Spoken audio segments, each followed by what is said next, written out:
வாய்ப்புகள் எதுவுமே இல்லாம லாரன்ஸ் நடிக்கிற மொட்ட சிவா கெட்ட சிவா படத்துல ஐட்டம் பாட்டுக்கு ஆடுற நிலைமைக்கு வந்துட்டாங்க லட்சுமி ராய். இதனாலேயே பொது நிகழ்ச்சிகளுக்கு படு கவர்ச்சியான ட்ரெஸ் எல்லாம் போட்டு வந்து கவனம் ஈர்க்க முயற்சிக்கிறாங்க. அது மட்டும் இல்லாம லட்சுமி ராய் ஒரு காலத்துல கிரிக்கெட் கேப்டன் தோனிக்கு ரொம்ப நெருக்கமானவரா வலம் வந்தாங்க. தோனி சென்னைக்கு வந்தா பைக்ல லட்சுமி ராயை ஏத்திக்கிட்டு சுத்திட்டு இருக்கிறத வழக்கமா வச்சிட்டு இருந்தாரு. திருமணம் வரைக்கும் போகும் அப்படின்ற எதிர்பார்ப்புக்கு முற்றுப்புள்ளி வச்சு பாதியிலே பிரிஞ்சது இந்த ஜோடி. நீரஜ் பாண்டே இயக்கத்துல தோனியோட வாழ்க்கை வரலாற்று படம் இந்தியா முழுக்க வெளியாகி ஹிட் அடிச்சிருக்கு. இதுல லட்சுமி ராய் போலவே ஒரு தோழி தோனிக்கு இருப்பாங்க. தோனியை திருமணத்துக்கு வற்புறுத்துவாரு. தோனி சம்மதம் தெரிவிக்க வர சூழல்ல ஒரு விபத்துல இறந்துடுவாரு. இந்த கேரக்டர் லட்சுமி ராயை வச்சு உருவாக்கப்பட்டது அப்படின்னு சந்தேகம் எல்லாருக்குமே வந்துச்சு. இது பத்தி லட்சுமி ராய் பேச மறுத்துட்டாங்க.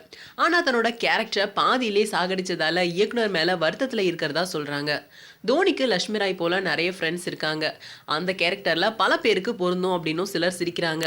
அப்பவே விட்டுட்டு இப்ப வருத்தப்பட்டா எப்படி லட்சுமி?